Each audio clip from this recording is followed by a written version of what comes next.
Well, joining us now to discuss the story, former Met Detective Sue Hill and lawyer Nick Freeman, who we're hoping to get him in a moment down the line.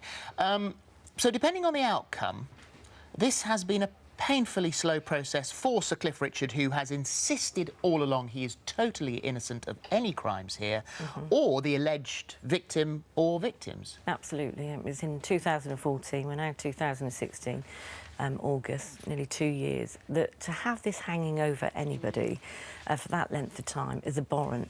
I've got personal experience of dealing with people who've been accused of this, particularly an ex-colleague who recently killed himself because he couldn't cope with the stigma. Because even if you are acquitted, that stigma of this type of offence, unlike any other offence, stays with you because you don't remember. You remember Paul Gambaccini, we talked to him. Yeah.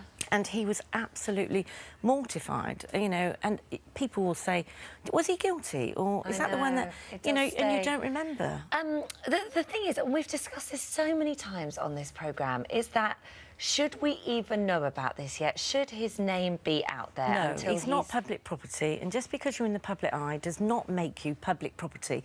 And it's not just about Sir Cliff, but anybody accused of this type of offence, even at the media at the weekend, there are people named before they've been investigated, before they've been charged. And like we said, any other offence, you know, is different to child abuse, historic child abuse, sexual abuse, rape. And you know what? We feel for the victims, of course we do. But what we don't want to see is people's lives in tatters, and your reputation is never the same again. What's the process now, then? Because CPS have said we received a full file of evidence from South Yorkshire Police, controversial police force as it stands at the moment anyway, will now carefully consider its contents in line with the code for Crown prosecutors in order to establish whether there are sufficient evidence to provide a realistic prospect of conviction and whether it's in the public interest to do so. So what's the process? Well, they'll be looking at reviewing all the evidence, but I would be very surprised, given this high-profile individual who the allegations are made against Sir Cliff, that the CPS weren't involved along the line. Certainly, if that was my investigation, I'd have been seeking advice much further. Bearing in mind, you know, along with all the other crittals, you know, the embarrassment.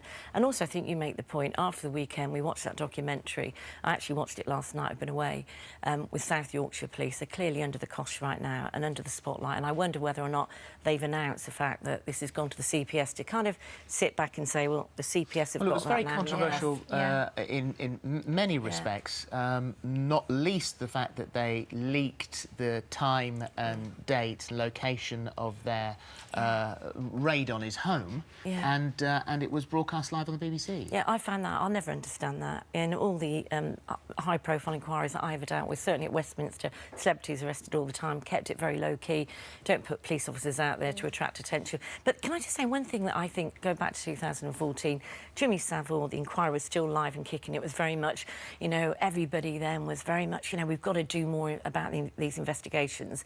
And I think now, looking back, with the benefit of hindsight, they would never have done that. Because as we know, people do tell untruths, and you know these allegations are very serious. Thank you. Have a word with Nick now. Nick is a lawyer.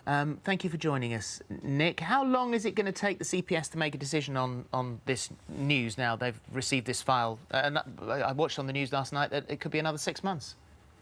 Anything from a few days to a few weeks, maximum 6 months. The CPS will have been liaising with the police throughout the investigation, so they will already be fairly familiar with the contents of the evidence that they're going to now carefully consider. So it shouldn't take that long. I mean, we don't know very much about it in terms of the amount of evidence they've got to consider, but bearing in mind they will have been guiding throughout. They should already be very savvy in terms of what they're going to look at. In my view, particularly bearing in mind this started in August 2014, the pressure is on them to expedite this investigation, and they need to do that for their own reputation and also for the sake of justice. There's a man who was being tried by the media on public display, and you know, we had a letter leaked, a letter published by the Select Committee indicating what the Chief Constable had said in February of last year. So there's a very public and unnecessary display here. And this is what I was going to ask you. I mean, if he is charged with this, can he ever get a fair trial? Well, that's something that the answer is yes, he will get a fair trial. judges and juries are very adept and skilled. By naming an offender, certainly someone who is a high-profile offender, encourages other potential victims to come forward. Well, the starting point, in my view, is that there should be a level playing field. He should be entitled to anonymity, as his accuser is.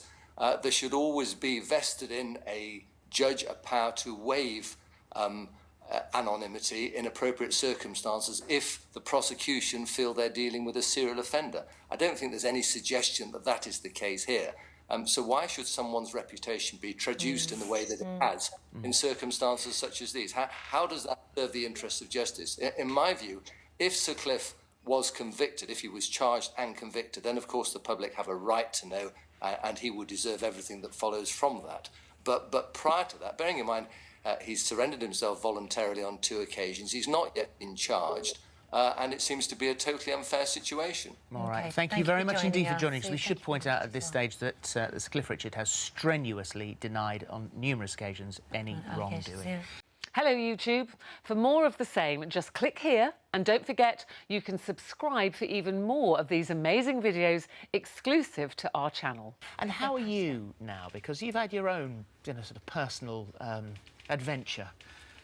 Yeah, 2 years ago I had breast cancer, which was a huge shock, and it was a challenging year. There's no doubt about it. It was challenging, but I feel now I'm 2 years on. I was 50 a couple of weeks ago, and I feel so blessed that I'm strong, I'm healthy, I'm fit. My life hasn't been compromised, and I'm feeling great.